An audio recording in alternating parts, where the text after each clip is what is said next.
साथ संगत जी श्रद्धा और प्यार से कहना जी धन निरंकार जी, धन निरंकार जी। साथ संगत जी बात एक राज्य की राजा की है। बड़ा ही नम्र स्वभाव के थे साथ संगत जी। साधु संतों का काफ़ी आदर सम्मान करते थे। साथ संगत जी एक दिन की बात है, राजा साहब अपनी नगरवासी का हालचाल जानने के लिए नगर की तरफ निकले।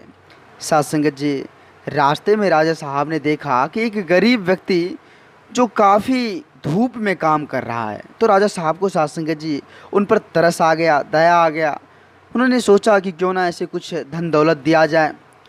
साथ संगत जी राजा साहब उनको अपने महल में आमंत्रित किए और साथ संगत जी सोने चांदी का सिक्का उनको भेंट दिए। साथ संगत जी वह गरीब व्यक्ति सोने चांदी के सिक्के को पाकर काफ़ी खुश हुआ। राजा साहब का लाख लाख धन्यवाद भी दे रहे थे। साथ संगत जी जैसे ही सिक्का लेकर वह घर की तरफ जा रहे थे, तो रास्ते में साथ संगत जी एक चोर जो वो जबरन साथ संगत जी वो सिक्का उनसे छीन कर भाग गया।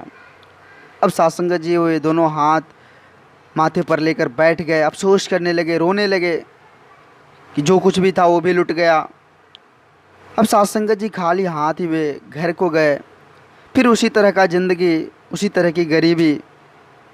साथ संगत जी राजा साहब को पता चला कि इस तरह की बात उनके साथ हो गई है, तो राजा साहब फिर से उनको बुलाकर साथ संगत जी हीरा उनको दिए, कुछ हीरे दिए, ताकि फिर से इनकी गरीबी दूर हो जाए, यह अमीर हो जाए, इनके पास भी खुशियाँ, इनके पास भी सुख चैन मिल जाए। साथ संगत जी वो हीरे को पाकर भी काफ़ी खुश हुआ। राजा साहब का लाख लाख धन्यवाद दे रहा था कि हुजूर आपने हमें सोने चांदी से भी बढ़कर हीरे दिए। साथ संगत जी जब वो हीरा लेकर घर गया तो सोच रहा था कि अब ये हीरा हम कहाँ रखें ताकि किसी को पता ना चले। साथ संगत जी ऐसे चोर को पता चल जाता तो फिर वो हीरा भी चोरी हो जाता।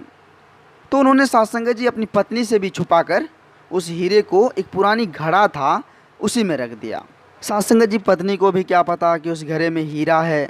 सुबह हुई, साथ संगत जी वह जो है घड़ा लेकर नदी के किनारे जल भरने के लिए चली गई। जैसे ही साथ संगत जी वो घड़ा नदी में डुबोया, हीरा साथ संगत जी वह घड़ा से बाहर निकल गया। जैसे यह बात साथ संगत जी इस व्यक्ति को पड़ा कि अब हीरा भी खो चुका है, तो अब तो साथ संगत जी रोने के अलावा उनके पास और कुछ रहा ही नहीं। बड़ा ही अफसोस हो रहा था कि अब क्या होगा, कितना अभागा है जो इतने सारे धन दौलत राजा साहब ने दिए और संजो कर नहीं रख पाए। साथ संगत जी वो राजा साहब के पास चले गए, अपनी सारी आप बीती सुनाई कि हुजूर हमारे साथ ये घटना हुई। तो संयोग से साथ संगत जी वहाँ महात्मा जी बैठे हुए थे। सारी बातें सुनकर साथ संगत जी राजा साहब महात्मा जी को बोले, देखिए हुजूर इनको बहुत सारे सोने चांदी के सिक्के भी दिए, हीरे जवाहरात भी दिए, लेकिन किसी को ये संजो के नहीं रख पाया। इनके पास वैसे के वैसे गरीबी है। तो साथ संगत जी महात्मा जी मुट्ठी भर चावल उनको दे दिए, बोले जाओ या मुट्ठी भर चावल लेकर तुम जाओ। साथ संगत जी राजा साहब को आश्चर्यचकित हुआ कि इतने सारे सोने चांदी हीरे जवाहरात दिए, इनसे इसकी दरिद्रता दूर ही नहीं हुई, तो मुट्ठी भर चावल से क्या होने वाला है। साथ संगत जी वह गरीब व्यक्ति मुट्ठी में चावल लेकर वहाँ से निकल गया। रास्ते में जाते जाते साथ संगत जी उसे एक नदी मिली। नदी के किनारे बैठकर साथ संगत जी सोचने लगा कि मुट्ठी भर चावल से किसी का तो पेट भी नहीं भरेगा, चलो यह चावल मछली को खिला देते। साथ संगत जी नदी में पानी बहुत कम था। जैसे ही चावल के दाने फेंके तो कुछ मछलियाँ खाने के लिए पहुंच गया। साथ संगत जी तभी जाकर उन्हें चमकता हुआ हीरा दिखाई दिया।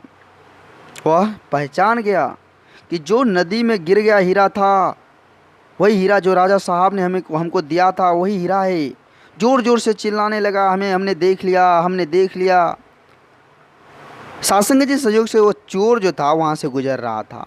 उसे चिल्लाते देखकर उन्हें समझ आ गया कि अरे इसका हीरा, इसका सोने चांदी का सिक्का हमने छीन लिया था, ये तो हमें पहचान लिया। अब राजा साहब से जाकर हमारी शिकायत कर देंगे तो हमें भी बहुत बड़ी सज़ा हो जाएगी।